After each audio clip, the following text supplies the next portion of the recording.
Today we will be covering lesson 10.2, where we're going to give a general overview of the process of cell division. Now, before we get to that, we need to quickly review what chromosomes are. Now, we first introduced chromosomes back in chapter 7 when we went through cell structure. So the genetic information that's passed from one generation of cells to another is carried on these chromosomes, and every cell must copy this genetic information before cell division begins. Okay, so each daughter cell, as we call them, after cell division, gets its own copy, and cells of every organism have a specific number of chromosomes. So we, as humans, we have 46 chromosomes. We have 44 what are called autosomes or body chromosomes, and then our 2 sex chromosomes that determine whether we are biologically male or female. Now, prokaryotic chromosomes, they're very simple. Okay, remember, they don't have a nucleus, so their chromosome is circular in shape. It's a loop connected together on the ends, and it's going to be one piece.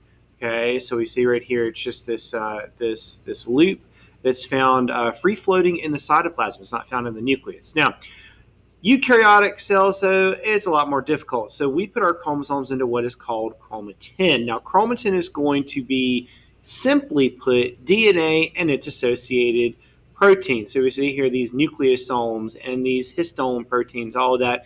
We wrap this up and we coil it up, and then we form our supercoils, and that ultimately makes our individual chromosome. Okay, so chromatin is composed of DNA and these histone proteins here. So DNA wraps around the histones then coil to form a nucleosome. Nucleosomes coil to form coils. These coils will form supercoils. Now, let's talk about the actual cell cycle. So the prokaryotic cell cycle is just a regular pattern of growth, DNA replication, cell division. And they do this pretty much based upon their size. So once DNA replication is complete, the cells will divide through a process called binary fission.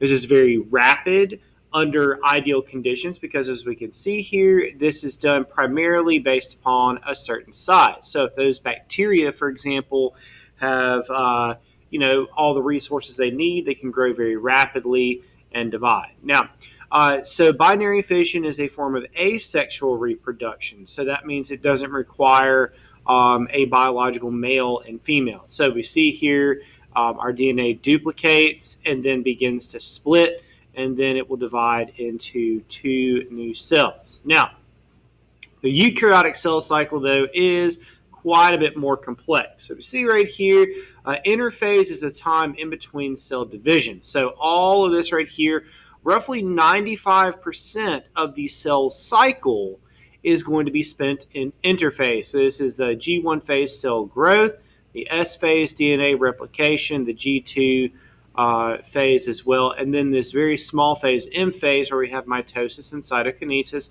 being a relatively small proportion of that. So let's start in the G1 phase. So cells will increase in size. They've just replicated, so we've just formed a new cell. It's much smaller than the parent cell was. It's also going to make new proteins and organelles and really just doing what it is supposed to be doing. So if it's a cell that lines your stomach, it's going to be doing its job there to help break down food and absorb it and all of that. Now, in the S phase, we're going to be copying our DNA.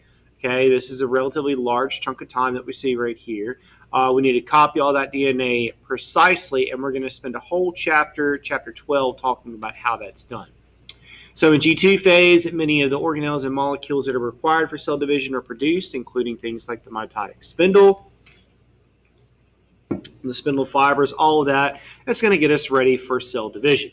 Now, when we get to the actual M phase, this is cell division, we have mitosis, which is definitively the division of just the nucleus, and then cytokinesis, which is the division of the cytoplasm.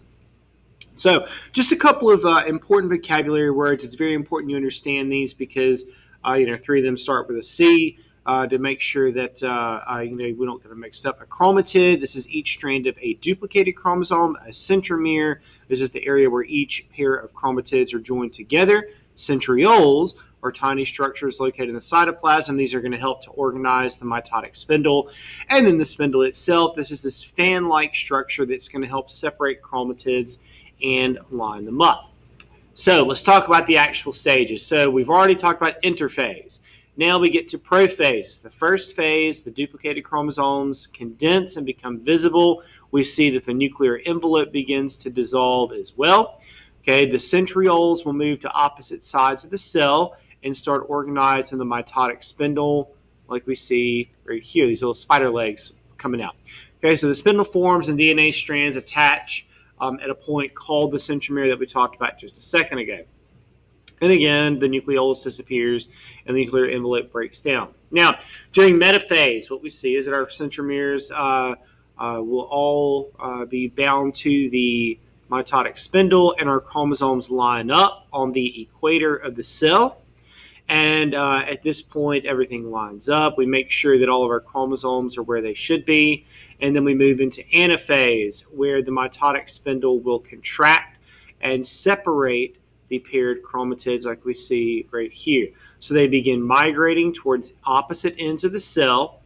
Okay, and they will go to what are called the poles of the cell. You also see that the cell begins to generally elongate. It becomes more ovular than round like we saw in metaphase. Now, during telophase, the fourth and final phase of mitosis, the chromosomes will then spread back out into a tangle of chromatin. The nuclear envelope begins to reform, and we see the mitotic spindle breaking down.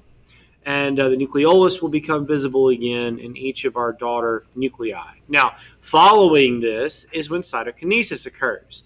So it is different in animal cells and plant cells. So we start with what's called a cleavage furrow in animal cells. So the membrane is drawn in until the cytoplasm is pinched into two equal parts. Now, I want to take a second to explain this because we don't have this clean division of our cytoplasm. We lose quite a bit of it to the extracellular environment.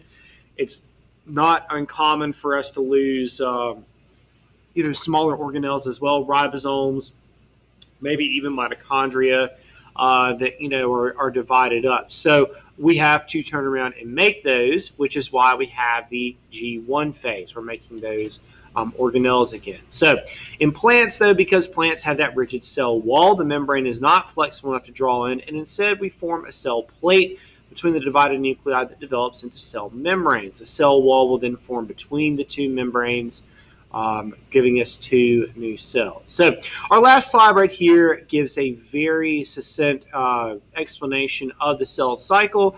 It's going to show the diagram and also a micrograph of these individual stages with methylene blue. This is a dye that we can use that will attach to proteins, and we can actually see cell division occur. So if you have any questions, put them in the comments below, or you can send an email to mr.tucker.schs@gmail.com.